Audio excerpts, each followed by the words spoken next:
El libro de Urantia. Documento 140. La ordenación de los 12. Poco antes del mediodía del domingo 12 de enero del año 27 después de Jesucristo, Jesús reunió a los apóstoles para su ordenación como predicadores públicos del Evangelio del Reino. Los 12 esperaban ser llamados en cualquier momento, por eso no se habían alejado mucho de la costa esa mañana para pescar. Varios de ellos estaban junto a la playa, reparando las redes y trabajando con sus artefactos de pesca. Jesús se encaminó hacia la playa para congregar a los apóstoles y llamó primero a Andrés y Pedro, que estaban pescando cerca de la costa. Luego atrajo con un gesto a Santiago y Juan, que se encontraban ahí cerca en una barca, conversando con su padre Zebedeo y remendando sus redes. De dos en dos reunió a los otros apóstoles y cuando los 12 estuvieron todos juntos, se dirigió con ellos a las alturas al norte de Capernaum y allí procedió a instruirlos para prepararlos para la ordenación formal. Por una vez, los 12 apóstoles permanecerían en silencio. Hasta Pedro estaba meditabundo. Por fin había llegado el momento largamente esperado.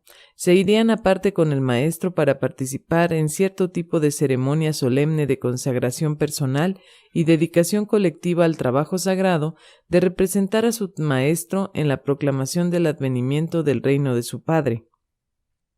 1. La instrucción preliminar. Antes de los servicios de ordenación, Jesús habló a los 12 que estaban sentados a su alrededor. Hermanos míos, ha llegado esta hora del reino. Os he traído a este lugar apartado para presentaros al Padre como embajadores del reino. Algunos de entre vosotros me habéis oído hablar de este reino en la sinagoga, cuando al principio os llamé. Cada uno de vosotros ha aprendido más sobre el reino del Padre trabajando conmigo en las ciudades próximas al mar de Galilea. Pero ahora mismo tengo que deciros algo más respecto a este reino. El nuevo reino que mi Padre está a punto de establecer en el corazón de sus hijos terrenales será un dominio eterno. No habrá fin a este gobierno de mi Padre en el corazón de los que desean hacer su voluntad divina. Os declaro que mi Padre no es el Dios de los judíos ni de los gentiles. Muchos vendrán del este y del oeste para sentarse con nosotros en el reino del Padre, mientras que muchos de los hijos de Abraham se negarán a entrar en esta nueva hermandad del dominio del Espíritu del Padre en el corazón de los hijos del hombre. El poder de este reino no consistirá en la fuerza de los ejércitos ni en el poderío de las riquezas, sino más bien en la gloria del Espíritu Divino que vendrá a enseñar a las mentes y a gobernar el corazón de los ciudadanos renacidos de este reino celestial, los hijos de Dios. Esta es la hermandad de amor en la que reina la rectitud, y cuyo grito de batalla será paz sobre la tierra y buena voluntad entre todos los hombres. Este reino, que vosotros muy pronto iréis a proclamar, es el deseo de los hombres de buena voluntad de todos los tiempos, la esperanza de la tierra entera y el cumplimiento de las promesas sabias de todos los profetas. Pero para vosotros, hijitos míos, y para todos los otros que os seguirán en este reino, una dura prueba se impone. Solo la fe os abrirá sus pórticos, pero vosotros deberéis rendir los frutos del Espíritu de mi Padre si queréis continuar ascendiendo en la vida progresiva de la comunidad divina. De cierto os digo, que no entrará en el reino del cielo todo aquel que diga Señor, Señor, sino más bien el que haga la voluntad de mi Padre que está en el cielo. Vuestro mensaje para el mundo será, buscad en primer término el reino de Dios y su justicia, y una vez que los encontréis, de allí en adelante tendréis de seguro todas las demás cosas esenciales para la supervivencia eterna. Ahora os digo, y os aclaro que este reino de mi Padre no se anunciará con muestras exteriores de poder ni con demostraciones indecorosas. No deberéis proclamar el reino diciendo está aquí o está allí, porque este reino del que predicaréis es Dios dentro de vosotros. El que quiera ser grande en el reino de mi Padre será un ministro para todos, y el que quiera ser el primero entre vosotros, dejad que sea el siervo de sus hermanos.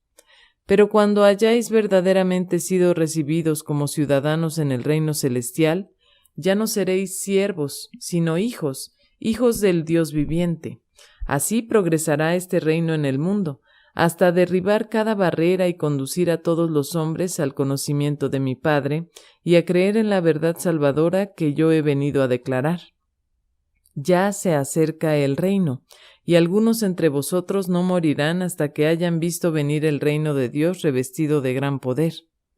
Lo que vuestros ojos contemplan, este pequeño núcleo inicial de 12 hombres comunes, se multiplicará y crecerá hasta que finalmente toda la tierra se colme con alabanzas de mi Padre.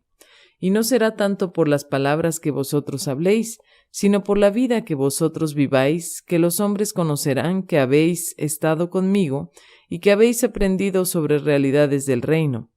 Y aunque no deposito cargas pesadas sobre vuestra mente, estoy a punto de depositar sobre vuestra alma la responsabilidad solemne de representarme en el mundo cuando yo dentro de poco os deje, así como ahora yo represento a mi Padre en esta vida que estoy viviendo en la carne.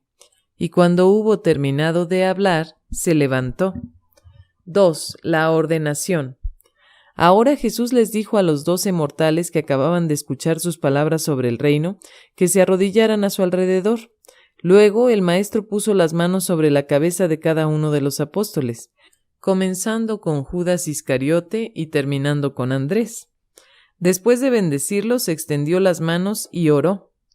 Padre mío, he aquí que te traigo a estos hombres, mis mensajeros. Entre nuestros hijos en la tierra he elegido a estos 12 para que salgan y me representen así como yo vine a representarte.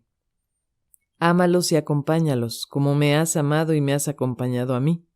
Ahora pues, Padre mío, otorga sabiduría a estos hombres, mientras yo deposito todos los asuntos del reino venidero en las manos de ellos. Y yo desearía, si es tu voluntad, permanecer en la tierra por un tiempo más para ayudarlos en su labor en pos del reino. Nuevamente, Padre mío, te doy las gracias por estos hombres y los encomiendo a tu cuidado mientras yo me dedico a terminar el trabajo que tú me has encomendado. Cuando Jesús terminó de orar, los apóstoles permanecieron en su sitio, con la cabeza inclinada, y pasaron muchos minutos antes de que hasta Pedro se atreviese a levantar la mirada para contemplar al Maestro. Uno por uno abrazaron a Jesús, pero nadie dijo nada. Un gran silencio invadió ese lugar mientras las huestes de seres celestiales contemplaban tan solemne y sagrado espectáculo.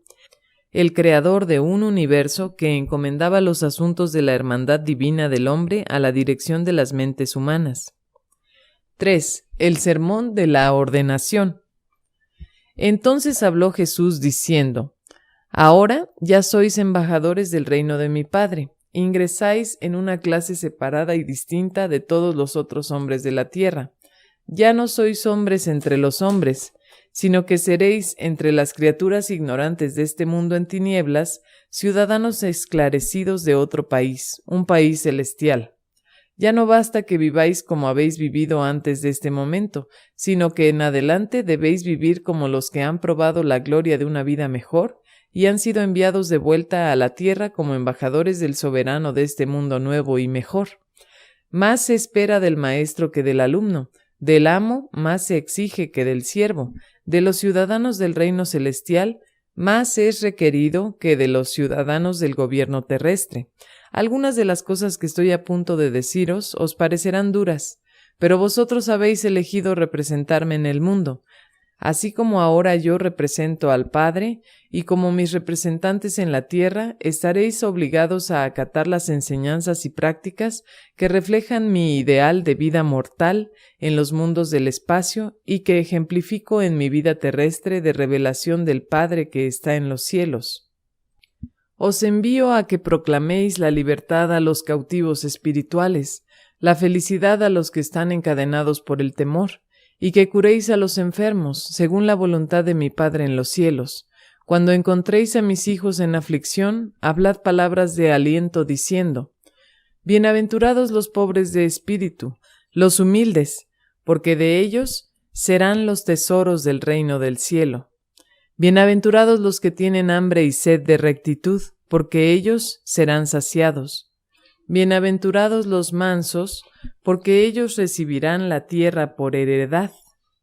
Bienaventurados los limpios de corazón, porque ellos verán a Dios. Y aún así, hablad a mis hijos estas otras palabras de consuelo y promesa espiritual. Bienaventurados los que están de luto, porque ellos serán consolados. Bienaventurados los que lloran, porque ellos recibirán el espíritu del regocijo. Bienaventurados los misericordiosos, porque ellos obtendrán misericordia. Bienaventurados los pacificadores, porque ellos serán llamados hijos de Dios. Bienaventurados los que son perseguidos por causa de su rectitud, porque de ellos es el reino del cielo. Bienaventurados seréis cuando os vituperen y os persigan y digan toda clase de mal contra vosotros falsamente. Alegraos y gozaos, porque grande será vuestro galardón en los cielos. Hermanos míos, así como yo os estoy enviando, vosotros sois la sal de la tierra, la sal con gusto de salvación. Pero si la sal ha perdido su gusto, ¿con qué se le salará? Ya no sirve para nada más que para ser arrojada y pisoteada por los hombres. Vosotros sois la luz del mundo. Una ciudad asentada sobre un monte no se puede esconder, ni tampoco se enciende una luz y se la pone debajo de un almud, sino sobre el candelero y alumbra a todos los que están en la casa. Brille así vuestra luz delante de los hombres, para que vean vuestras buenas obras y los guíe a glorificar a vuestro Padre que está en los cielos. Os envío al mundo para que me representéis y actuéis como embajadores del reino de mi Padre. Y así como salís para proclamar la buena nueva, poned vuestra confianza en el Padre, cuyos mensajeros sois. No resistáis las injusticias por la fuerza, no coloquéis vuestra confianza en el poder de la carne. Si vuestro prójimo os golpea en la mejilla derecha, ponedle también la otra. Preferid sufrir una injusticia a poner pleito entre vosotros. En bondad y con misericordia ministrad a todos los desconsolados y a los necesitados. Yo os digo, amad a vuestros enemigos, haced bien a los que os odian, bendecid a los que os maldicen y orad por los que os ultrajan. Y todo lo que vosotros creáis que haría yo para los hombres, hacedlo vosotros. Vuestro Padre en los cielos hace brillar el sol sobre malvados al igual que sobre buenos. Del mismo modo Él envía lluvia sobre justos e injustos. Vosotros sois los hijos de Dios. Aún más, sois ahora los embajadores del reino de mi Padre. Sed misericordiosos, así como Dios es misericordioso, y en el eterno futuro del reino seréis perfectos, así como vuestro Padre Celeste es perfecto. Se os ha encomendado para salvar a los hombres, no para juzgarlos. Al fin de vuestra vida terrestre, todos vosotros esperaréis misericordia. Por ello, os pido que durante vuestra vida mortal mostréis misericordia hacia todos vuestros hermanos en la carne. No cometáis el error de quitar la mota del ojo de vuestro hermano cuando hay una viga en el vuestro. Quitad primero la viga de vuestro ojo, y así podréis ver mejor para quitar la mota del ojo de vuestro hermano. Discernid claramente la verdad. Vivid sin temor la vida recta, y así seréis mis apóstoles y los embajadores de mi Padre. Habéis oído que se ha dicho, si el ciego conduce al ciego, ambos caerán al abismo. Si queréis guiar a otros al reino, debéis vosotros mismos caminar en la luz clara de la verdad viviente. En todos los asuntos del reino, os exhorto que mostréis juicio justo y sabiduría sagaz. No presentéis lo que es santo a los perros, ni os hagáis culpables de echar vuestras perlas delante de los cerdos, no sea que pisoteen vuestras gemas y se vuelvan y os despedacen. Os pongo en guardia contra los falsos profetas que vendrán a vosotros vestidos de oveja, mientras por dentro serán como lobos rapaces. Por sus frutos los conoceréis. ¿Recogen los hombres uvas de las espinas o higos de los cardos? Así pues, todo buen árbol da buen fruto, pero el árbol corrupto da fruto malo. Un buen árbol no puede dar fruto malo, ni puede un árbol corrupto producir fruta buena. Todo árbol que no da buen fruto ha de ser arrancado y arrojado en el fuego. Para entrar al reino del cielo, el motivo es lo que cuenta. Mi Padre mira dentro del corazón de los hombres y juzga por sus deseos íntimos y sus intenciones sinceras. En el gran día del juicio del reino muchos me dirán: ¿no profetizamos en tu nombre y en tu nombre hicimos muchas obras maravillosas?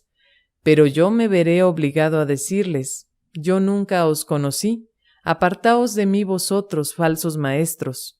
Pero todo el que escuche este encargo y ejecute sinceramente su misión de representarme ante los hombres, así como yo he representado a mi Padre ante vosotros, hallará entrada abundante en mi servicio y en el reino del Padre Celestial. Los apóstoles no habían oído nunca antes a Jesús hablar de este modo, pues les habló como aquel que tiene autoridad suprema. Descendieron de la montaña al atardecer, pero nadie preguntó nada a Jesús. 4. Vosotros sois la sal de la tierra. El así llamado Sermón del Monte no es el Evangelio de Jesús. Sí contiene muchas enseñanzas útiles, pero fue más bien lo que Jesús encomendó a los 12 apóstoles en su ordenación. Fue el encargo personal del Maestro, a quienes habrían de seguir predicando el Evangelio y que aspiraban a representarlo en el mundo de los hombres, así como él tan elocuente y perfectamente era el representante de su Padre. Vosotros sois la sal de la tierra, la sal con gusto de salvación. Pero si la sal ha perdido su gusto, ¿con qué se la salará? Ya no sirve para nada más que para ser arrojada y pisoteada por los hombres. En los tiempos de Jesús la sal era un elemento precioso, hasta se la utilizaba como moneda. La palabra moderna salario deriva de sal. La sal no solo condimenta los alimentos, sino que también los conserva, da más sabor a las cosas y por lo tanto sirve como se usa. Vosotros sois la luz del mundo. Una ciudad asentada sobre un monte no se puede esconder, ni tampoco se enciende una luz y se la pone debajo de un almud, sino sobre el candelero y alumbra a todos los que están en la casa. Brille así vuestra luz delante de los hombres, para que vean vuestras buenas obras y los guíe a glorificar a vuestro Padre que está en los cielos. Aunque la luz dispersa las tinieblas, también puede ser tan enceguecedora que confunda y frustre. Se nos advierte que permitamos que nuestra luz alumbre de manera tal que nuestros hermanos sean guiados hacia nuevos caminos divinos de la vida enaltecida. Nuestra luz debe brillar de manera tal que no atraiga la atención sobre el yo. Hasta la vocación personal puede emplearse como un eficaz reflector para diseminar esta luz de vida.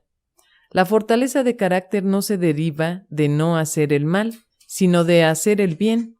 La generosidad es la marca de la grandeza humana. Los niveles más altos de autorrealización se obtienen mediante la adoración y el servicio. La persona feliz y eficiente está motivada, no por el temor de hacer el mal, sino por el amor a hacer el bien. Por sus frutos los conoceréis. La personalidad básicamente es invariable. Lo que cambia, lo que crece, es el carácter moral. El error más grande de las religiones modernas es el negativismo. El árbol que no da fruto ha de ser arrancado y arrojado en el fuego. El valor moral no se deriva de la simple represión, de la obediencia a la admonición, no harás. El temor y la vergüenza son motivaciones indignas de la vida religiosa. La religión es válida solo cuando revela la paternidad de Dios e intensifica la hermandad de los hombres. Una filosofía eficaz del vivir se forma por una combinación del discernimiento cósmico y la suma de las reacciones emocionales del yo frente al medio social y económico. Recordad, aunque no se puedan modificar fundamentalmente los impulsos heredados, se pueden cambiar las respuestas emocionales a estos impulsos. Por consiguiente, la naturaleza moral se puede modificar, el carácter se puede mejorar. En un carácter fuerte, las respuestas emocionales están integradas y coordinadas, configurando así una personalidad unificada. Una unificación deficiente debilita la naturaleza moral y genera desdicha. Sin una meta valiosa, la vida pierde todo objetivo y provecho y acarrea profunda desdicha. El discurso de Jesús en ocasión de la ordenación de los 12 constituye una filosofía magistral de la vida. Jesús exhortó a sus seguidores a que ejercitaran fe experiencial. Les advirtió que no dependieran meramente del consentimiento intelectual, la credulidad y la autoridad establecida. La educación debiera ser una técnica de aprendizaje, descubrimiento, de los mejores métodos de gratificación de nuestros impulsos naturales y heredados, y la felicidad es el total que resulta de estas técnicas perfeccionadas de satisfacción emocional. La felicidad poco depende del medio ambiente, aunque un ambiente agradable pueda contribuir grandemente a esta. Todo mortal anhela verdaderamente ser una persona completa, ser perfecto así como el Padre en el cielo es perfecto, y tal logro es posible porque en el último análisis el universo es verdaderamente paterno. 5. El amor paterno y el fraterno. Desde el Sermón del Monte hasta el discurso de la Última Cena, Jesús enseñó a sus seguidores a manifestar amor paterno en vez de amor fraterno. El amor fraterno significa amar al prójimo como a uno mismo, y esto sería el cumplimiento adecuado de la regla de oro. Pero el afecto paterno requiere que ames a tus semejantes como Jesús te ama a ti. Jesús ama a la humanidad con un afecto dual. Vivió sobre la tierra como una personalidad dual, humana y divina. Como hijo de Dios, ama al hombre con un amor paterno.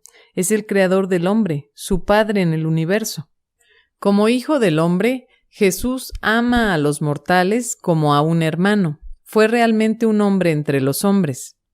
Jesús no esperaba que sus seguidores lograran una manifestación imposible de amor fraterno, pero sí esperaba que se esforzaran tanto por llegar a ser como Dios, perfectos, así como es perfecto el Padre en los cielos, hasta el punto de poder ver al hombre como Dios ve a sus criaturas y pudieran así empezar a amar a los hombres como Dios los ama, mostrar un asomo de afecto paterno. En el curso de estas exhortaciones a los 12 apóstoles, Jesús trató de revelar este nuevo concepto de amor paterno, tal como éste se relaciona con ciertas actitudes emocionales pertinentes cuando se hacen numerosos ajustes sociales al medio ambiente. El maestro comenzó este importante discurso llamando la atención sobre 4 actitudes de fe, como preludio de la descripción subsecuente de sus 4 reacciones trascendentales y supremas de amor paterno en comparación con las limitaciones del simple amor fraterno.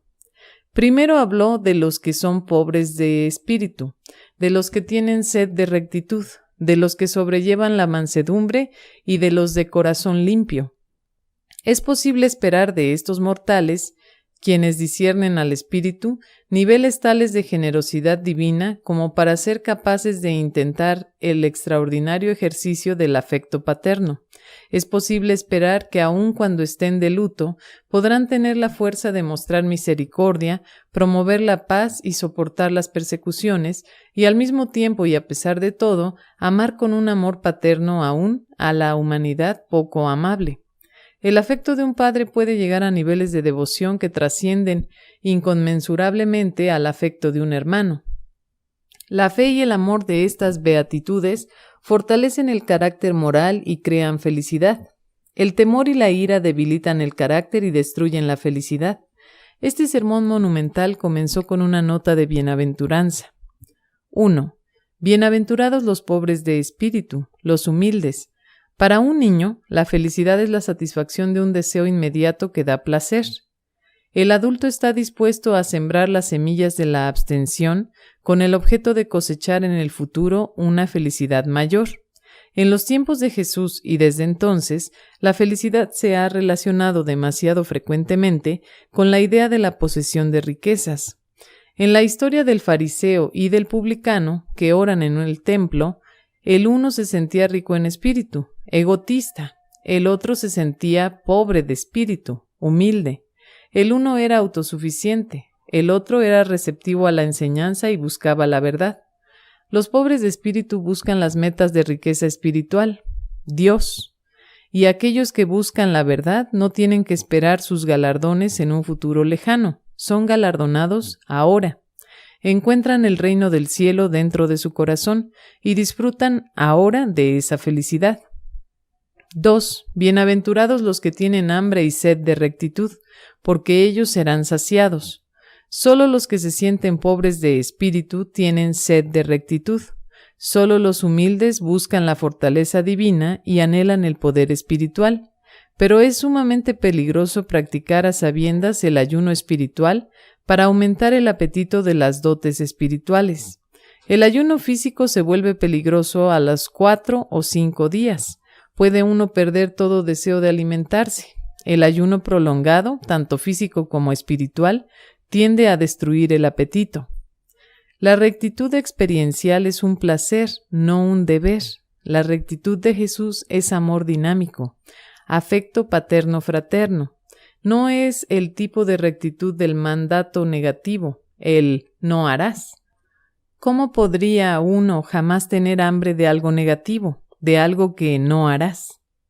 No es fácil enseñar estas dos primeras beatitudes a una mente infantil, pero la mente madura deberá comprender su significado. 3. Bienaventurados los mansos, porque ellos recibirán la tierra por heredad. La mansedumbre genuina no tiene relación alguna con el temor. Es más bien una actitud del hombre que coopera con Dios. Hágase tu voluntad. Comprende la paciencia y la tolerancia y está motivada por la fe inamovible en un universo ordenado y cordial. Domina todas las tentaciones de rebelión contra la dirección divina. Jesús fue el manso ideal de Urantia y heredó un vasto universo. 4. Bienaventurados los limpios de corazón, porque ellos verán a Dios. La pureza espiritual no es una cualidad negativa, excepto que no contiene sospecha ni venganza. Al hablar de la pureza, Jesús no intentó tratar exclusivamente de las actitudes sexuales del hombre. Se refería más a esa fe que el hombre debe tener en su semejante, esa fe que tiene un padre en su hijo, y que le permite amar a sus semejantes así como un padre los amaría. El amor de un padre no necesita malcriar, y no perdona el mal, pero nunca es cínico. El amor paterno tiene un propósito único, y siempre busca lo mejor en el hombre. Esa es la actitud de un verdadero padre. Ver a Dios, por la fe, significa adquirir verdadero discernimiento espiritual. El discernimiento espiritual aumenta la guía del ajustador, y estos dos terminan por aumentar la conciencia de Dios. Cuando conoces al Padre, estás seguro de la filiación divina y puedes amar cada vez más a cada uno de tus hermanos en la carne, no solo como hermano, con amor fraterno, sino también como padre, con afecto paterno. Es fácil enseñar esta admonición aún a un niño. Los niños son por naturaleza confiados y los padres deberían hacer todo lo posible para que no pierdan esa fe sencilla. Al tratar con niños, evitad todo engaño y no despertéis en ellos sospechas. Ayudadlos con sabiduría a elegir sus héroes y sus tareas en la vida. Siguió, pues, Jesús enseñando a sus seguidores cómo alcanzar el propósito fundamental de toda la lucha humana, el logro de la perfección, aún la divina. Siempre les exhortaba: sed perfectos, así como vuestro Padre en los cielos es perfecto. No exhortó a los 12 a que amaran al prójimo como se amaban a sí mismos. Ese habría sido un logro noble. Habría indicado el alcance del amor fraterno. Más bien, amonestó a sus apóstoles a que amaran a los hombres como Él los había amado a ellos, que amaran con un afecto paterno, así como también fraterno, y lo ilustró indicando 4 reacciones supremas del amor paterno. 1. Bienaventurados los que están de luto, porque ellos serán consolados. El así llamado sentido común o la lógica óptima no sugería nunca que la felicidad pueda surgir del luto. Pero Jesús no se refería al luto ostentoso o exterior. Se refería a la actitud emotiva de la ternura. Es un grave error enseñar a los niños varones y a los jóvenes que no es varonil mostrar ternura. dar rienda suelta a las emociones o quejarse de los sufrimientos físicos. La sensibilidad es un atributo valioso tanto en el hombre como en la mujer. No hace falta ser duro para ser varonil. Esta es la manera errónea de crear hombres valientes. Los grandes hombres del mundo no temen exteriorizar su sufrimiento. Moisés, el sufriente, fue un gran hombre, más que Sansón o Goliat. Moisés fue un líder extraordinario, pero era también un hombre de mansedumbre. Tener sensibilidad y saber responder a las necesidades de los hombres genera una felicidad genuina y duradera. Y estas actitudes cordiales, a la vez, salvan el alma de las influencias destructoras de la ira, el odio y la sospecha. 2. Bienaventurados los misericordiosos, porque ellos obtendrán misericordia. La misericordia denota aquí la amplitud, anchura y profundidad de la amistad más auténtica, la bondad del amor. La misericordia puede ser a veces pasiva, pero aquí es activa y dinámica, la paternidad suprema. Un padre amoroso no vacila en perdonar a su hijo, aún muchas veces. En un niño bien educado, el impulso de aliviar el sufrimiento le es natural. En cuanto tienen edad suficiente para apreciar las condiciones reales, los niños son normalmente benevolentes y compasivos. 3. Bienaventurados los pacificadores, porque ellos serán llamados hijos de Dios. Los que escuchaban a Jesús anhelaban una liberación militar, no a los pacificadores. Pero la paz de Jesús no es de tipo pacífico y negativo. Frente a las pruebas y persecuciones, Él dijo: «Mi paz os dejo con vosotros, no se turbe vuestro corazón ni tengáis miedo». Esta es la paz que previene conflictos desastrosos. La paz personal se integra a la personalidad. La paz social previene el temor, la codicia y la ira. La paz política previene los antagonismos raciales, la suspicacia entre naciones y la guerra.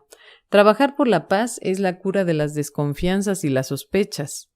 Es fácil enseñar a los niños a trabajar como pacificadores. Ellos disfrutan de las actividades de grupo.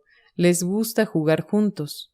Dijo el maestro en otra ocasión: «Quien quiera salvar su vida la perderá, pero quien quiera perderla la hallará». 4. Bienaventurados los que son perseguidos por causa de su rectitud, porque de ellos es el reino del cielo. Bienaventurados seréis cuando os vituperen y os persigan y digan toda clase de mal contra vosotros falsamente. Alegraos y regocijaos, porque grande será vuestro galardón en los cielos. La persecución a menudo sigue a la paz, pero los jóvenes y los adultos valientes nunca huyen de las dificultades ni del peligro. El amor más grande que el hombre puede experimentar es dar la vida por sus amigos. Y el amor paterno puede hacer todas estas cosas libremente, las cosas que el amor fraterno difícilmente puede abarcar. Y el progreso ha sido siempre la cosecha final de la persecución. Los niños siempre responden al desafío de la valentía. La juventud está siempre dispuesta al desafío. Todo niño debería aprender tempranamente a sacrificarse. Así pues se revela que las bienaventuranzas del Sermón del Monte están basadas en la fe y el amor y no en la ley, ética y deber. El amor paterno se regocija al devolver el bien por el mal, hacer el bien para vengarse la injusticia. 6. La noche de la ordenación. El domingo al anochecer, al llegar a la casa de Zebedeo desde las colinas al norte de Capernaum, Jesús y los 12 compartieron una sencilla cena. Más tarde, Jesús fue a caminar por la playa, y los 12 se quedaron conversando entre ellos. Tras un breve intercambio, mientras los gemelos encendían un pequeño fuego para dar calor y un poco de luz, Andrés fue a buscar a Jesús, y cuando llegó junto a él le dijo: «Maestro, mis hermanos no alcanzan a comprender lo que tú has dicho sobre el reino. No nos sentimos capaces de comenzar esta obra hasta que nos hayas enseñado algo más. He venido para pedirte que te reúnas con nosotros en el jardín y nos ayudes a comprender el significado de tus palabras». Y Jesús fue con Andrés para encontrarse con los apóstoles. Cuando entró al jardín, reunió a los apóstoles a su alrededor y siguió enseñándoles con estas palabras: «Encontráis difícil recibir mi mensaje porque queréis construir las nuevas enseñanzas directamente sobre las viejas. Pero yo os declaro que vosotros debéis renacer. Debéis comenzar nuevamente como niñitos y estar dispuestos a confiar en mis enseñanzas y creer en Dios. El nuevo evangelio del reino no puede ser amoldado a lo que ya es y existe. Tenéis ideas erróneas sobre el Hijo del Hombre y su misión en la tierra. Pero no cometáis el error de pensar que yo he venido para poner de lado la ley y a los profetas. No he venido para destruir, sino para completar, para ampliar e iluminar. No he venido para transgredir la ley, sino más bien para inscribir estos nuevos mandamientos en las tablas de vuestro corazón. Exijo de vosotros una rectitud que excederá a la rectitud de los que buscan obtener los favores del Padre con la limosna, la oración y el ayuno. Si queréis entrar al reino, debéis tener una rectitud que consista en amor, misericordia y verdad, el deseo sincero de hacer la voluntad de mi Padre en el cielo. Entonces dijo Simón Pedro: Maestro, si tienes un nuevo mandamiento, quisiéramos oírlo. Revélanos la nueva senda. Jesús le contestó a Pedro: Lo que habéis oído decir de los que enseñan la ley, no matarás, que el que mate estará sujeto a juicio. Pero yo miro más allá del acto para descubrir el motivo. Os declaro que todo el que esté airado contra su hermano está en peligro de condena. El que alimenta el odio en su corazón y proyecta la venganza en su mente corre el peligro de ser juzgado. Vosotros debéis juzgar a vuestros semejantes por sus acciones. El Padre Celestial juzga por las intenciones. Habéis oído a los maestros de la ley decir: No cometerás adulterio. Pero yo os digo que todo hombre que contemple a una mujer con intento de lujuria ya ha cometido adulterio con ella en su corazón. Vosotros tan solo podéis juzgar a los hombres por sus actos, pero mi Padre mira dentro del corazón de sus hijos y los juzga con misericordia, de acuerdo con sus intenciones y deseos verdaderos. Jesús pensaba seguir hablando de los otros mandamientos, cuando le interrumpió Santiago Zebedeo preguntándole: Maestro, ¿qué hemos de enseñarles a las gentes sobre el divorcio? ¿Hemos de permitir que un hombre divorcie a su mujer tal como Moisés lo ordenó? Cuando Jesús oyó esta pregunta, dijo: No he venido para legislar, sino para esclarecer. No he venido para reformar los reinos de este mundo, sino más bien para establecer el reino del cielo.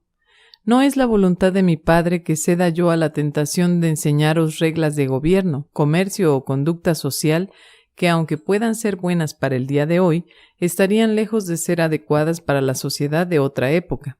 Estoy en la tierra solamente para consolar la mente, liberar el espíritu y salvar el alma de los hombres. Pero diré sobre esta cuestión del divorcio que, aunque Moisés lo tolerara, no era así en los tiempos de Adán y en el jardín. Una vez que los apóstoles hubieron conversado entre ellos por un breve período, Jesús siguió diciendo: Debéis reconocer siempre los dos puntos de vista de toda conducta mortal, el humano y el divino, los caminos de la carne y la senda del espíritu, la valoración del tiempo y el punto de vista de la eternidad. Aunque los 12 no podían comprender por completo lo que él les enseñaba, este consejo mucho les ayudó. Entonces dijo Jesús: Pero tropezáis con mis enseñanzas porque queréis interpretar mi mensaje literalmente. Sois lentos en discernir el espíritu de mis enseñanzas. Nuevamente debéis recordar que sois mis mensajeros. Debéis vivir vuestra vida así como yo he vivido la mía en espíritu. Sois mis representantes personales, pero no cometáis el error de esperar que todos los hombres vivan como vivís vosotros en todos los aspectos.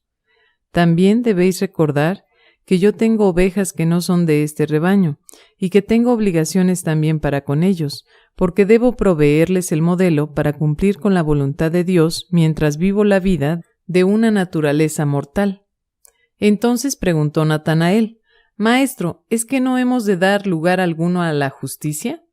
La ley de Moisés dice: ojo por ojo y diente por diente. ¿Qué hemos de decir nosotros?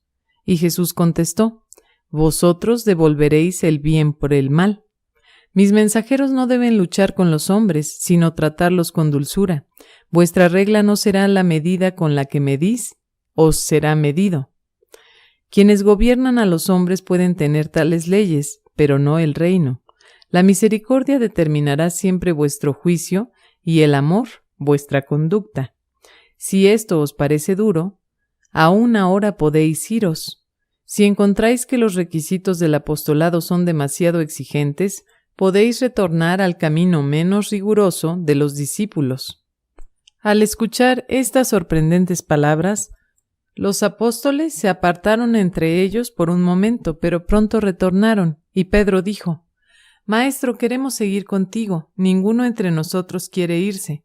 Estamos plenamente preparados para pagar el precio adicional. Beberemos de la copa. Queremos ser apóstoles, no tan solo discípulos. Cuando Jesús oyó esto, dijo: Estad pues dispuestos a cumplir vuestra responsabilidad y seguirme. Haced el bien en secreto. Cuando hagáis limosna, que no sepa vuestra mano izquierda lo que hace vuestra derecha. Cuando oréis, apartaos a solas y no uséis vanas repeticiones y frases estereotipadas. Recordad siempre que el Padre conoce lo que necesitáis aún antes de que se lo solicitéis. Y no os pongáis a ayunar con expresión triste para que os vean los hombres. Como mis apóstoles elegidos, apartados ahora para servir al reino, no acumuléis sobre vosotros los tesoros en la tierra, sino que mediante vuestro servicio generoso, acumuléis tesoros en el cielo, porque allí donde estén vuestros tesoros, allí también estará vuestro corazón. La lámpara del cuerpo es el ojo, pero si vuestro ojo es generoso, vuestro cuerpo entero estará lleno de luz. Pero si vuestro ojo es egoísta, vuestro cuerpo entero estará lleno de tinieblas. Si la luz misma que está dentro de vosotros se vuelve tinieblas, ¿cuán grande será la obscuridad? Entonces Tomás preguntó a Jesús si debían continuar compartiéndolo todo. Dijo el Maestro: Sí, hermanos míos, deseo que vivamos juntos como una familia llena de comprensión. Se os confía una gran tarea, y yo anhelo vuestro servicio exclusivo. Sabéis que bien se ha dicho: ningún hombre podrá servir a dos señores. No podéis adorar sinceramente a Dios y al mismo tiempo servir de todo corazón a Mamón. Alistados ya sin reservas en el trabajo del reino, no sintáis ansiedad por vuestras vidas, menos aún os preocupéis de lo que comáis o bebáis, o en cuanto a vuestros cuerpos, de cómo los cubriréis. Ya habéis aprendido que manos con voluntad y corazones honestos no pasarán hambre. Ahora, cuando os preparéis a dedicar todas vuestras energías al trabajo del reino, estad seguros de que el Padre no se olvidará de vuestras necesidades. Buscad primero el reino de Dios, y cuando hayáis hallado la puerta de entrada, todas las cosas necesarias os serán dadas. No os pongáis, pues, ansiosos por el mañana. Basta cada día su propio afán. Cuando vio Jesús que ellos estaban dispuestos a quedarse levantados toda la noche para hacerle preguntas, les dijo: Hermanos míos, vosotros sois vasijas de barro. Es mejor que vayáis a descansar para estar listos para el trabajo de mañana. Pero el sueño se había alejado de sus ojos.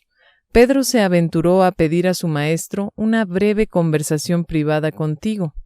No es que quiera yo tener secretos para con mis hermanos, pero mi espíritu está atribulado y, si acaso merezco un reproche de mi maestro, podría soportarlo mejor a solas contigo. Jesús le dijo: Ven conmigo, Pedro, dirigiéndose a la casa. Cuando Pedro regresó del encuentro con su maestro, profundamente animado y alentado, Santiago decidió entrar y hablar con Jesús, y así sucesivamente, hasta las primeras horas de la madrugada, los demás apóstoles entraron uno por uno para hablar con el maestro. Cuando todos ellos habían hablado en privado con él, excepto los gemelos, que se habían quedado dormidos, Andrés entró a ver a Jesús y le dijo: Maestro, los gemelos se han quedado dormidos en el jardín junto al fuego. ¿Debo despertarlos para preguntarles si también quieren hablar contigo? Y sonriente Jesús le dijo a Andrés: Hacen bien, no los molestes. Terminaba ya la noche y despuntaba la luz de un nuevo día. 7. La semana posterior a la ordenación. Después de pocas horas de sueño, cuando los 12 se encontraban reunidos compartiendo con Jesús un desayuno tardío, él dijo: Ahora debéis comenzar vuestra obra de predicación de la buena nueva y de instrucción a los creyentes. Preparaos para ir a Jerusalén. Cuando hubo hablado Jesús, Tomás reunió valor suficiente para decir: Yo sé, maestro, que ya deberíamos estar listos para poner manos a la obra, pero temo que aún no seamos capaces de cumplir esta gran misión. ¿Consentirías que permaneciéramos por aquí unos pocos días más antes de comenzar el trabajo del reino? Y cuando Jesús vio que todos los apóstoles estaban poseídos por el mismo temor, dijo: Será como habéis pedido. Permaneceremos aquí hasta el sábado. Por semanas y semanas, llegaban a Betsaida en pequeños grupos, sinceros buscadores de la verdad para ver a Jesús, pero llegaba también gente simplemente curiosa.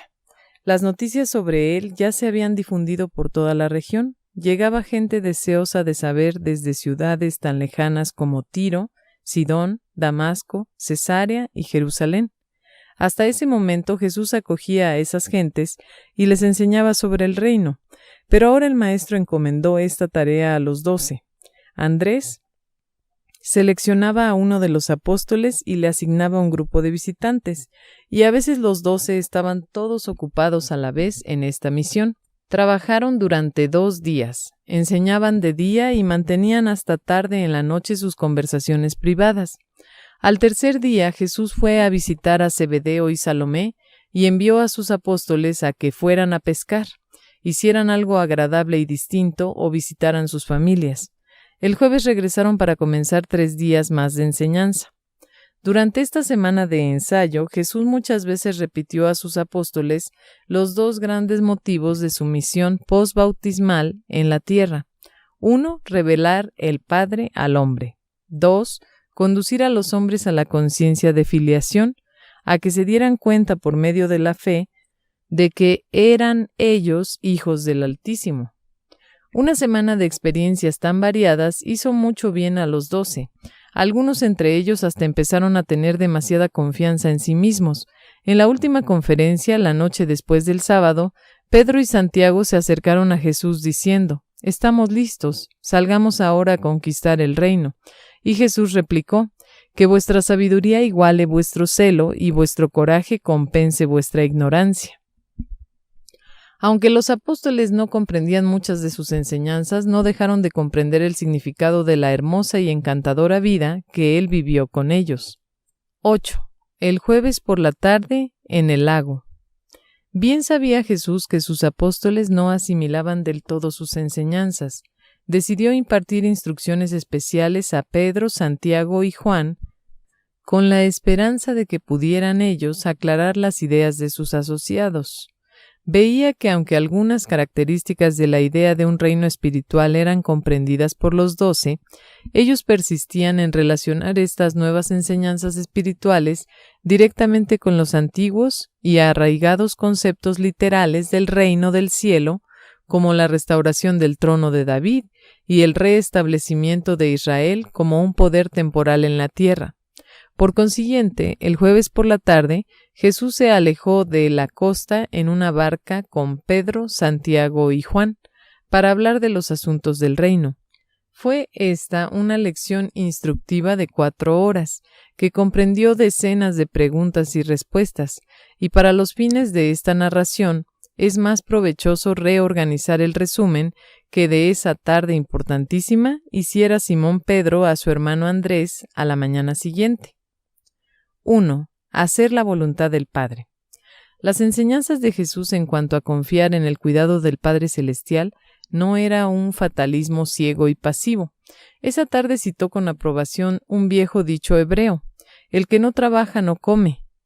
Señaló su propia experiencia como ilustración suficiente de sus enseñanzas.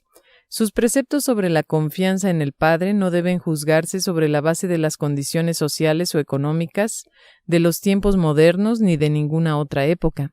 Sus enseñanzas abarcan los principios ideales del vivir cerca de Dios en todas las épocas y en todos los mundos. Jesús les aclaró a los tres la diferencia entre las exigencias del apostolado y las del discipulado. Aún entonces no prohibió a los 12 el ejercicio de la prudencia y de la previsión. Su prédica no iba contra la previsión, sino contra la ansiedad, la preocupación. Enseñaba la sumisión activa y alerta a la voluntad de Dios. En respuesta a muchas de sus preguntas sobre la frugalidad y la economía, les llamó sencillamente la atención sobre su propia vida como carpintero, fabricante de barcas y pescador, y su cuidadosa organización de los 12. Trató de aclarar que el mundo no debe ser considerado un enemigo, que las circunstancias de la vida constituyen un plan divino que actúa junto con los hijos de Dios. Jesús encontró grandes dificultades en hacerles comprender su práctica personal de no resistencia. Se negaba en forma absoluta a defenderse a sí mismo y les pareció a los apóstoles que le hubiera gustado que ellos siguieran la misma política. Les enseñó a no resistir el mal, a no combatir la injusticia o la injuria, pero no les enseñó a tolerar pasivamente las maldades. Indicó muy claramente en esa tarde que él aprobaba el castigo social de los malhechores y criminales, y que el gobierno civil a veces debe emplear la fuerza para mantener el orden social y aplicar la justicia. No dejó nunca de advertir a sus discípulos contra la práctica malvada de la represalia. No permitía la venganza, la idea de desquitarse. Deploraba guardar rencor. Desaprobaba la idea de ojo por ojo y diente por diente. Le desagradaba todo el concepto de la venganza privada y personal y prefería asignar estos asuntos al gobierno civil por una parte y al juicio de Dios por la otra. Les aclaró a los tres que sus enseñanzas se referían al individuo y no al Estado.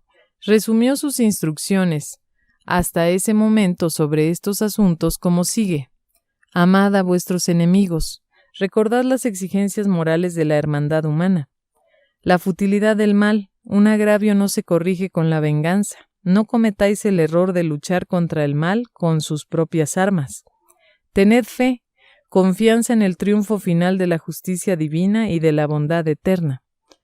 2. Actitud política. Advirtió a sus apóstoles que fuesen discretos en sus comentarios relativos a las difíciles relaciones existentes a la sazón entre el pueblo judío y el gobierno romano. Les prohibió que en modo alguno se enredaran en estas dificultades. Él siempre tuvo cuidado de evitar las trampas políticas de sus enemigos, siempre respondiendo: dad al César las cosas que son de César y a Dios las que son de Dios. No permitía que su atención fuese desviada de su misión de establecer un nuevo camino de salvación. No se permitía a sí mismo preocuparse por otras cosas.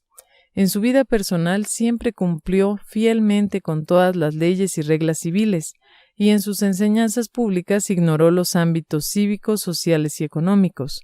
Les dijo a los tres apóstoles que a él solo le preocupaban los principios de la vida espiritual interior y personal del hombre. Jesús no fue pues un reformador político. No vino para reorganizar el mundo, aunque lo hubiese hecho. Solo podría haber sido aplicable a esa época y a esa generación.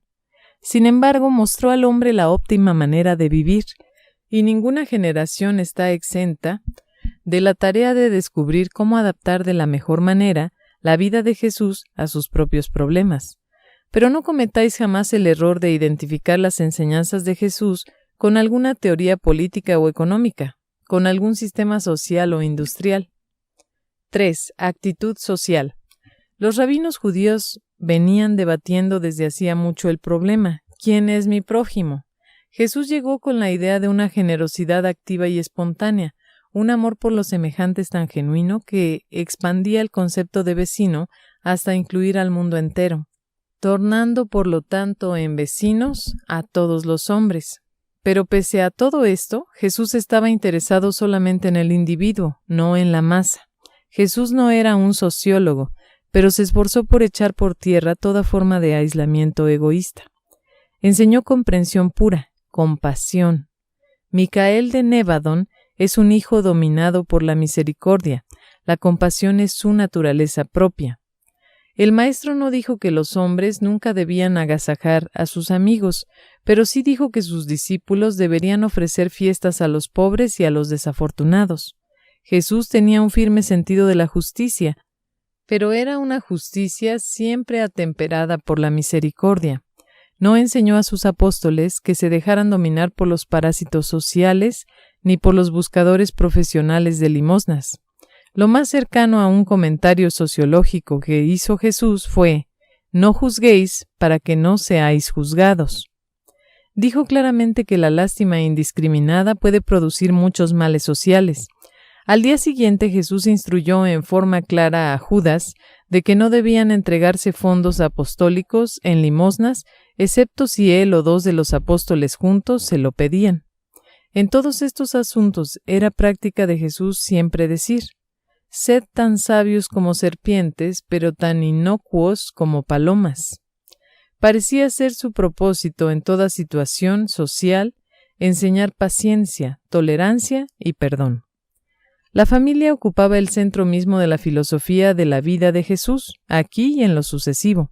Las enseñanzas sobre Dios las basaba en la familia, tratando al mismo tiempo de corregir la tendencia judía de honrar excesivamente a los antepasados. Exaltaba la vida familiar como el deber más alto de la humanidad, pero decía claramente que las relaciones familiares no deben interferir con las obligaciones religiosas. Llamaba la atención sobre el hecho de que la familia es una institución temporal que no sobrevive a la muerte.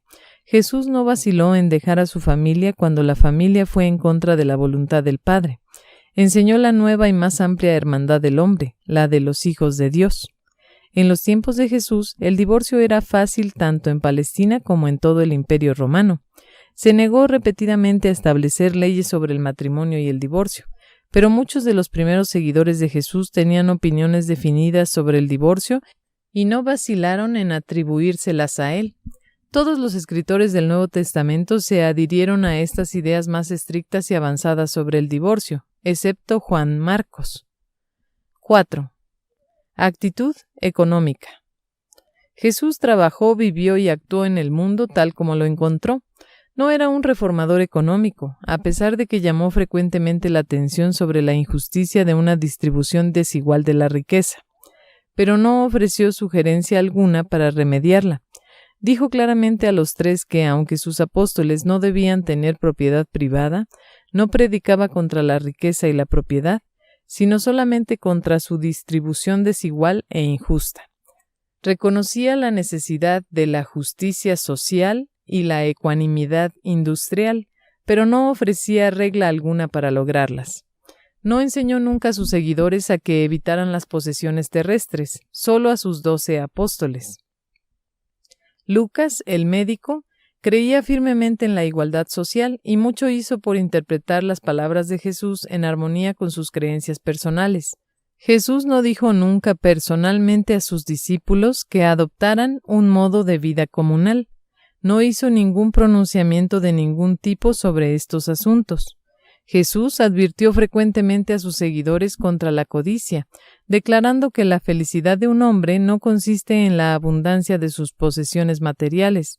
Reiteraba constantemente: ¿qué gana un hombre si llega a poseer el mundo entero y pierde su propia alma? Nunca atacó directamente la propiedad privada, pero insistía que lo esencial eternamente es la primacía de los valores espirituales. En sus enseñanzas posteriores trató de corregir muchas erróneas opiniones urantianas sobre la vida, con numerosas parábolas que presentó en el curso de su ministerio público. Jesús no tuvo nunca la intención de elaborar teorías económicas. Bien sabía que cada época debe desarrollar sus propios remedios para los problemas existentes. Si Jesús estuviera en la tierra hoy día, viviendo su vida en la carne, sería una gran desilusión para la mayoría de los hombres y mujeres buenos, por la sencilla razón de que no tomaría partido en las disputas políticas, sociales o económicas del día corriente. Se mantendría apartado de estas cosas. En cambio, os enseñaría cómo perfeccionar vuestra vida espiritual interior para haceros mucho más capaces de solucionar vuestros problemas puramente humanos. Jesús haría que todos los hombres fueran semejantes a Dios y luego se apartaría para contemplar con compasión cómo estos hijos de Dios solucionarían sus propios problemas sociales, políticos y económicos. No era la riqueza lo que denunciaba, sino lo que hace la riqueza con la mayoría de sus devotos. Este jueves por la tarde, por primera vez dijo Jesús a sus asociados que es más bendito dar que recibir. 5. Religión personal. Vosotros, así como lo hicieron sus apóstoles, podréis comprender mejor las enseñanzas de Jesús por su vida. Vivió una vida perfeccionada en Urantia, y sus enseñanzas singulares solo pueden ser comprendidas cuando se visualiza esa vida dentro de su ambiente inmediato. Es su vida, y no sus lecciones a los 12 ni los sermones a las multitudes, la que os ayudará a revelar el carácter divino y la personalidad amorosa del Padre. Jesús no atacó las enseñanzas de los profetas hebreos ni de los moralistas griegos. El Maestro reconocía las muchas cosas buenas que estos grandes pensadores preconizaban, pero había venido a la tierra para enseñar algo más: la conformidad voluntaria de la voluntad del hombre a la voluntad de Dios. Jesús no quería sencillamente producir un hombre religioso, un mortal totalmente ocupado con sentimientos religiosos y solo estimulado por impulsos espirituales. Si vosotros hubierais podido verlo, aunque hubiera sido una sola vez, habríais conocido que Jesús era un hombre real de gran experiencia en las cosas de este mundo. Las enseñanzas de Jesús en este respecto han sido groseramente pervertidas y grandemente tergiversadas a través de los siglos de la era cristiana. También habéis tenido ideas pervertidas sobre la mansedumbre y humildad del Maestro. Su propósito en su vida fue, al parecer, un gran respeto por sí mismo. Aconsejaba al hombre a que se humillara para llegar a ser realmente exaltado. Lo que realmente buscaba era una humildad auténtica ante Dios. Mucho valoraba la sinceridad, un corazón puro. La fidelidad era una virtud cardinal en su evaluación del carácter, mientras que en el coraje estaba el corazón mismo de sus enseñanzas. No temáis era su consigna, y la resistencia paciente su ideal de fuerza de carácter. Las enseñanzas de Jesús constituyen una religión de valor, coraje, valentía y heroísmo. Precisamente por esto, escogió como sus representantes personales a 12 hombres comunes y corrientes, la mayoría de los cuales eran pescadores toscos, viriles y varoniles. Jesús poco tenía que decir sobre los vicios sociales de su era. Pocas veces se refirió a la delincuencia moral. Era un maestro positivo de la virtud verdadera. Evitaba cuidadosamente el método negativo de impartir instrucción. Se negaba a publicar el mal. No era ni siquiera un reformador moral. Sabía bien y enseñó a sus apóstoles que los impulsos sensuales de la humanidad no se reprimen mediante el reproche religioso ni las prohibiciones legales. Sus pocas denuncias estaban dirigidas en gran parte contra el orgullo, la crueldad, la opresión y la hipocresía. Jesús ni siquiera denunció con vehemencia a los fariseos como lo hiciera Juan. Sabía que muchos de los escribas y fariseos eran de corazón honesto. Comprendía que eran esclavos de las tradiciones religiosas. Jesús insistía en primero sanar el árbol. Reiteró a los 3 que él valoraba toda la vida y no solo unas pocas virtudes especiales. Lo único que aprendió Juan de esta lección fue que el corazón de la religión de Jesús consistía en lograr un carácter compasivo combinado con una personalidad motivada para hacer la voluntad del Padre en el paraíso. Pedro entendió la idea de que el evangelio que estaban a punto de proclamar era realmente un nuevo comienzo para toda la raza humana. Más tarde transmitió esta impresión a Pablo, quien de allí elaboró su doctrina de Cristo como el segundo Adán. Santiago comprendió la estremecedora verdad de que Jesús deseaba que sus hijos en la tierra vivieran como si fuesen ciudadanos del reino de los cielos ya completado. Jesús sabía que cada hombre es distinto a los demás, y así enseñó a sus apóstoles. Repetidamente les advirtió que no intentaran moldear a los discípulos y a los creyentes según un modelo preestablecido. Lo que buscaba era que cada alma pudiera desarrollarse a su propia manera, como individuo distinto y en vías de perfeccionamiento ante Dios. En respuesta a una de las muchas preguntas de Pedro, el Maestro dijo: «Quiero liberar a los hombres para que puedan empezar de nuevo como niños una vida nueva y mejor». Jesús siempre insistía que la verdadera bondad debe ser inconsciente y que al hacer caridad no se permita que la mano izquierda sepa lo que está haciendo la mano derecha. Los 3 apóstoles se escandalizaron esa tarde cuando se dieron cuenta de que la religión de su maestro no tenía disposición alguna para un examen de conciencia espiritual. Todas las religiones antes y después de los tiempos de Jesús, aun el cristianismo, ofrecen medios cuidadosos para realizar examen de conciencia, pero no la religión de Jesús de Nazaret. La filosofía de vida de Jesús carece de introspección religiosa. El hijo del carpintero nunca enseñó la formación del carácter, enseñó el crecimiento del carácter, declarando que el reino del cielo es como un grano de mostaza. Pero Jesús nada dijo que proscribiera el autoanálisis con el objeto de prevenir todo egotismo arrogante. El derecho de entrar en el reino está condicionado por la fe, la creencia personal. El costo de permanecer en la ascensión progresiva del reino es una perla de gran precio. Para poseerla, el hombre vende todo lo que tiene. Las enseñanzas de Jesús son una religión para todos, no solamente para débiles y esclavos. Su religión no se cristalizó, en su época, en credos y leyes teológicas. No dejó una sola línea escrita. Su vida y sus enseñanzas fueron legadas al universo como herencia inspiradora e ideal para la guía espiritual e instrucción moral en todas las épocas en todos los mundos. Y aún hoy, las enseñanzas de Jesús se distinguen de todas las religiones, como tales, aunque son la esperanza viviente de cada una de estas. Jesús no enseñó a sus apóstoles que la religión es la única ocupación del hombre en la tierra.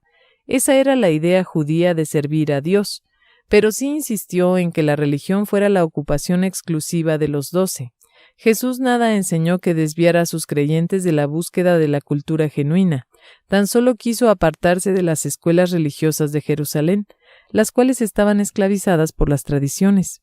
Era liberal, de gran corazón, culto y tolerante. La mojigatería no tiene lugar en su filosofía de un recto vivir.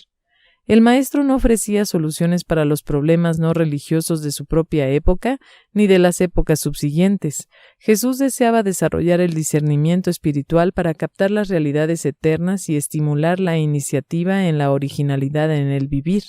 Se dedicaba exclusivamente a las necesidades espirituales fundamentales y permanentes de la raza humana. Revelaba una bondad igual a Dios. Exaltaba el amor, la verdad, la belleza y la bondad como ideal divino y realidad eterna. El Maestro vino para crear en el hombre un nuevo espíritu, una voluntad nueva, para impartir una capacidad nueva para conocer la verdad, experienciar la compasión y elegir la virtud. La voluntad de estar en armonía con la voluntad de Dios, combinada con el impulso eterno de volverse perfecto, así como es perfecto el Padre en los cielos. 9. El día de la consagración.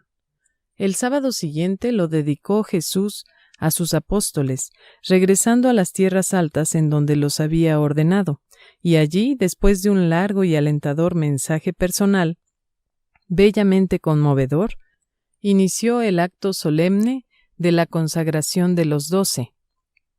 Esa tarde Jesús reunió a los apóstoles a su alrededor en la colina y los entregó en la mano de su Padre Celestial, en preparación para el día en que se vería obligado a dejarlos solos en el mundo. No hubo enseñanzas nuevas en esta ocasión, sino tan solo conversación y comunión.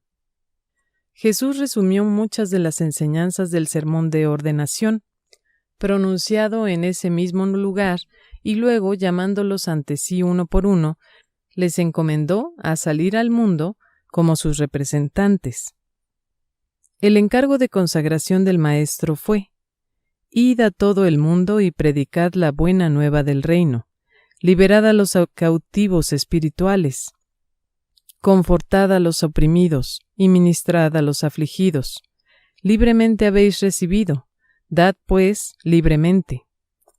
Jesús les aconsejó que no llevaran consigo ni dinero ni atuendos adicionales, diciendo: «El obrero merece su salario». Y finalmente dijo: «He aquí que os envío como corderos entre los lobos. Sed pues tan sabios como serpientes y tan inocuos como palomas. Pero cuidado, porque vuestros enemigos os llevarán ante sus concilios, y en sus sinagogas os castigarán. Ante gobernadores y rectores seréis llevados porque creéis en este Evangelio, y vuestro testimonio mismo será testigo de mí ante ellos.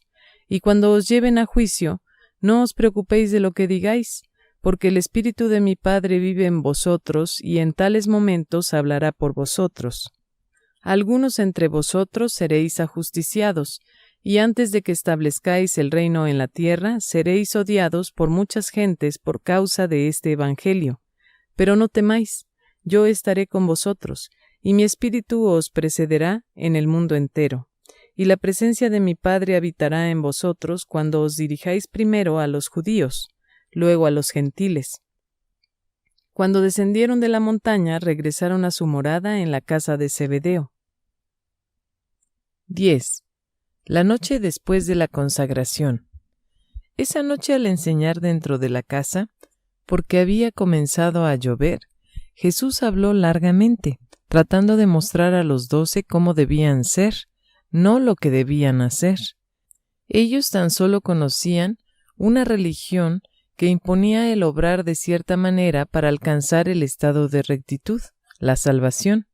Pero Jesús reiteraba: en el reino debéis ser rectos para hacer el trabajo. Muchas veces repitió: sed perfectos, así como vuestro Padre en los cielos es perfecto.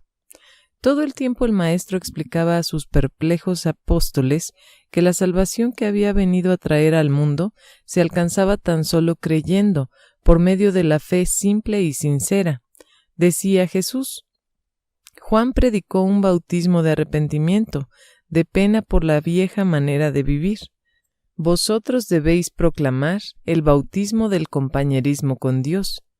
Predicad arrepentimiento a los que necesitan tales enseñanzas, pero a los que ya están buscando sinceramente entrar al reino, abrid las puertas de par en par e invitadlos a entrar en la jubilosa hermandad de los hijos de Dios. Pero era difícil tarea persuadir a estos pescadores galileos de que en el reino ser rectos por medio de la fe debía preceder al obrar rectamente en la vida diaria de los mortales en la tierra. Otra gran dificultad en el trabajo de enseñar a los 12 residía en su tendencia a tomar principios altamente idealistas y espirituales de verdad religiosa y transformarlos en reglas concretas de conducta personal. Jesús les presentaba el espíritu hermoso de la actitud del alma, pero ellos insistían en traducir estas enseñanzas en reglas de conducta personal. Muchas veces, cuando se esforzaban en recordar lo que el Maestro decía, solían casi de cierto olvidarse de lo que no decía.